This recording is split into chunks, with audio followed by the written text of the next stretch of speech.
My name is Ken Parker, and I've been obsessed with Archtop guitars for 45 years. I started building guitars in the early 70s. I was friends with Jimmy DeQuisto and knew a lot of great players, people that were very invested in the Archtop guitar, and I really became a big fan of the form.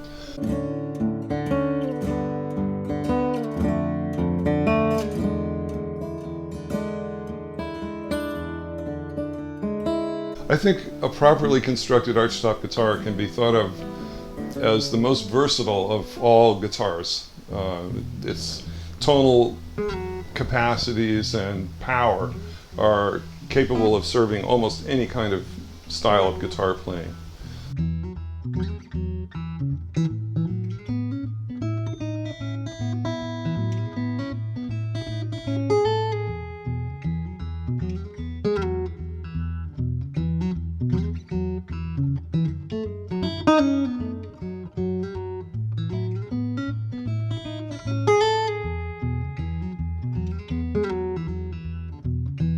The issue with the guitar is that we only have our fingers or a pick to use to generate the sound. We have no bow, the way the violin family has. So the guitar has to be an efficient structure, which means, in my thinking, it needs to be a light structure that's very responsive and very resonant and starts easily with a very low input. So to that goal, I try to make the guitar as light as I can, consistent with it not falling apart.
The bridge takes the information from the strings, the energy from the strings, and gives it to the top. So the bridge is a very, very important part of the sound path of the instrument. I like the bridge to be fairly large so that it can address and drive a big part of the top. And I also like it to be very light. So I hollow out the bottom of the bridge. It's very, very lightweight, almost like a tent.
I believe that the neck should be reflective and stiff, and it's hard to get it reflective and stiff enough just using wood. So in my necks, I have used carbon fiber and high-strength epoxy resin to reinforce the wood. So the neck is mostly wood, but it has quite a lot of carbon fibers in it. Making the neck this way with a veneer on the outside and center of the neck is a core of softwood, vertical grain Douglas fir, and a lot of carbon in between the veneer and the neck core. It provides quite a number of advantages. One of them, there's no heel to the guitar, so that when the player is using the guitar, by the time they run out of a place to put their hand, they can really access almost the whole fingerboard easily.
Nice! Guitar with neck. All right, getting there, huh?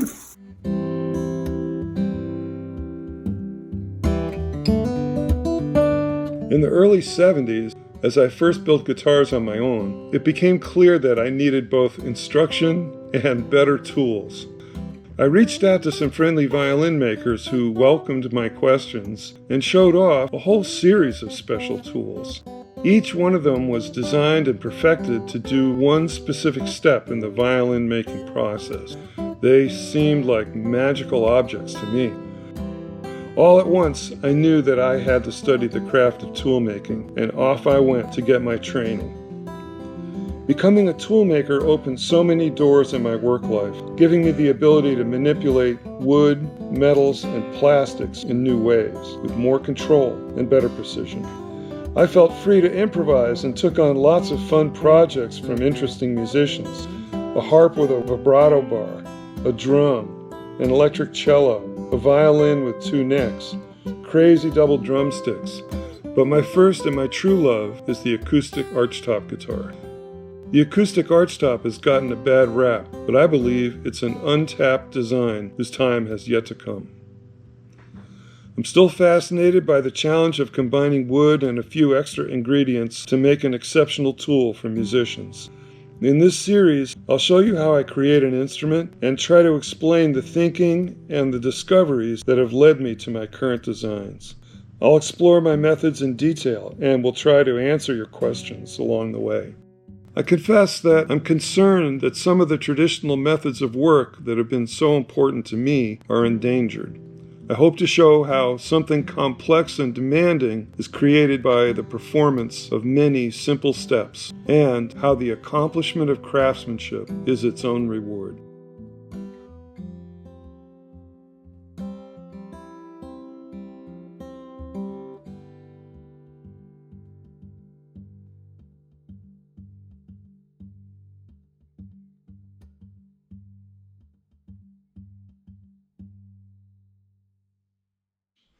Welcome to my workshop.